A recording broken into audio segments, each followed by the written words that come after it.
Mr. Speaker, three points that I want to make to summarize today's debate. Firstly, I'm going to analyze the principle about freedom of speech, and secondly, I'm going to talk about the discourse under their model, and thirdly, I'm going to analyze the discourse under our model. So firstly, in terms of freedom of speech. We told you two things in terms of freedom of speech. Firstly, the military should have the right to decide their own fate, because war is about their life, whether they should fight to take the risk to fight the war, to take the risk of their life. And we think that this kind of thing should be decided by the military, and this is totally different with the case of public servant. And secondly, we told you that the military should have, the citizens should have the right to know about what kind of know the information and know what is the opinion of high-ranking officials, because they are the one who can understand better, who have the information. They are the one who know that how much weapons is needed. They are the one who actually know the how much troops we should send to the military. We should send to the war. And we think that this kind of things can never be achieved because in their model, because the politicians and like the media cannot have those kind of comprehensive information in order to fight those kind to fight those kind of war that is necessary. And we think that citizens have the right to decide that, because they are sending their family members to the war. They have the right to know how much weapons should be sent to them. And we think that this is the principle, and we stand for on today's debate. And the only response coming from their side house is about some kind of public servants. We think that this is completely different cases, because public servants don't actually need to sacrifice their need to put their life into risk in order to if they don't have the counter opinion. And also we think that war is a very large thing that can affect a lot of people's life, and this kind of thing make the information become more and discourse more important than those kind of selfishness and selfishness that they are supporting. And so the second issue I want to talk about the discourse under their model, and the discourse under their model is unbalanced. They said that because we think that military can only under their model, military cannot say different opinion, and military cannot have can only support politicians in terms of decision about the war, and that is unbalanced. They told us that politicians who are under their status quo can be for or against the war, and the discourse is happening under the status quo. We think that this is unbalanced because under the status quo, only the military who support the war can have their opinion. We think that if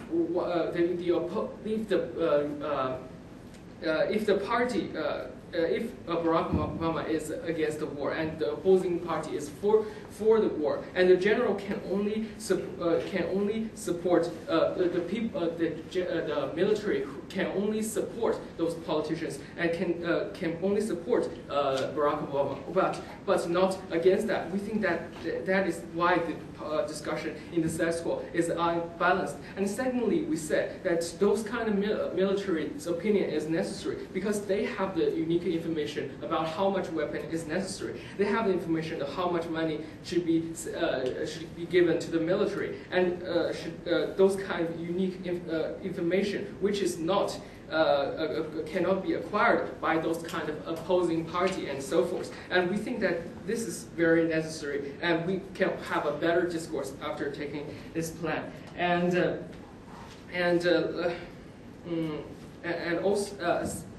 lastly, I want to talk about the discourse under our model. Why it is better under our model? They told us that military only consider themselves, and their motive is biased. The military's motive is biased. We think that, firstly, we think that it's okay for people to have biased opinion and have that kind of opinion to be discussed. At the first place. We think that even if the military have biased motive, doesn't necessarily mean that their motive is going to become the thing that they want to do is going to be achieved. We just have those kind of issues to be discussed at the first place, and we think that under our model, counter discourse would happen.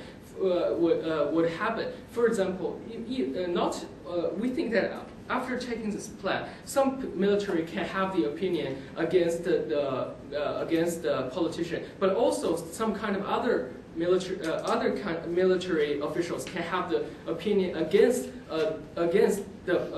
for the politician. We think that military can. What we are supporting is that military can participate in that discourse. It doesn't necessarily mean that military will do anything they can, because we think that even in the military, there are various kind of opinions. Doesn't necessarily mean it's just only one-sided. And also we think that military should have the right to be selfish, because it is them that is taking the risk of losing their lives. They should have the right to consider about that. And also they told us that military want to make visible achievement and so forth, and that's why they want a vast amount of military spending. And we think that they're achieved. First of all, we think that as I have already told you, that even if they want to have personal interest, it doesn't mean it is necessarily going to happen,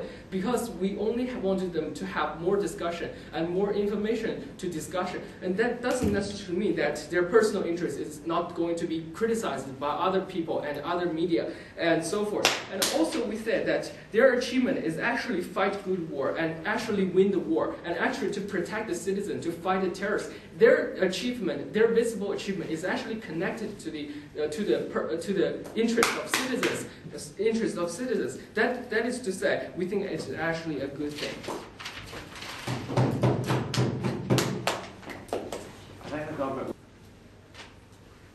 Three things to talk about in my speech. In my first argument, I'll explain why military officers' right to voice out is not so important in this specific context. In my second argument, I'll explain whether the problem itself exists. For example, the lack of enough troop or something like that, but it really exists. I doubt this point. In my third argument, I'll explain why, after taking this proposal, there will be malfunction of military will occur, and also that distort the good decision of people itself. So, moving on to my first issue. Other sides say that everyone has right to voice out, and especially for those kind of military officers, they're in the war field and their lives are threatened. So in this specific context, we have to make much on those kind of rights. But we say that when those kind of threatening life problem, we say other actors like policemen or firefighters are also threatening life, and so we say that this threatening life is not so unique to military officers. And second point, we say that even if those rights are important, there are two reasons why this right should not be prioritized. First reason is that those kind of military officers actually consent to the situation that you cannot voice out. Because when you become military officers, you sign a contract and actually compromise that to be in that situation. And second of all, as my partner already told you, they have unique duty to work as executive branch and work as what they are told by the government. And we told you that we told you many examples, and also that especially in those kind of military cases, if one high-ranking military officers say something negative about government, subordinates are really likely to believe. And other sides say that there are many military ranking officers and there's discussion between them. But first of all, we say even one high-ranking military officers say that will hugely affect subordinates because they're in extreme situations. And even one there is one high-ranking military officer say negative things, behind him is about like 40 or 50 subordinates. If those kind of subordinates listen to him, and that will decrease the motivation of the troop itself. So we say that there will be the malfunction is really likely to happen. And even if like those kind of voicing out right is important, government should not like prioritize those kind of right, because actually we told you that those kind of voicing out actually distort the rational calculus of its people. And rational calculus, if the rational calculus will be distorted, that means that there will be like misjudging about like military things. For example, you will be much more attacked, and there will be more people the lives of people will be threatened. And that kind of sense, like government can limit the right of those kind of voicing out. So moving on to my second issue, we say there is no problem, but other side gives us two reasons why there are problems. First reason is that like there is no government cannot get enough information, and there is sometimes problems about not having enough troops problem. But we totally know this point, and also that we don't hear any unique necessity why like high-ranking military officers have to say this kind of demand publicly, because military officers can say secretly, I need like this amount of troops to the government, and we say that those kind of high-ranking military officers don't have a necessity to like speak out to subordinates or publicly, and just saying like secret to government and giving report to the government showing data is enough. And second point, they say that those kind of military officers don't have capacity to like make other like military people to feel the necessity of those kind of problems. But we also totally doubt this point, because if like some like high-ranking military officers show data and we lack this kind of like amount of soldiers, so we need this, and we are in really bad situation. In that kind of sense, like other like ministry people also feel the necessity, because if they lose the war, their social security and their lives also be threatened. And in that kind of sense, they have a strong incentive to listen to what military officers said. So we say that there is no problem under the status quo. But before moving on to my third issue, later, I'll talk about the characteristic of those kind of military officers. Government calculates those high-ranking military officers as like a good person for only thinking about the benefit of the whole nations. But we say that, but our side uniquely told you what kind of mindset actually military officers have. They're like have strong incentive to achieve the visible achievement in the war, and like get and assure their like future planning as like employed by other like militaries like PMC or something like that. In that kind of sense, they have strong incentive to to like expand the like military soldiers. For example, the case about MacArthur, and he had strong incentive to like win the war and show their achievement. In that kind of sense, they said to the government that why would we like drop a nuclear weapon to North Korea or other kind of things. So we say that they have strong. So we say that those kind of military officers cannot calculate the whole nation's benefit. So moving on to my third issue, we say that our side continuously told you that after taking this proposal, because subordinates also lose the incentive to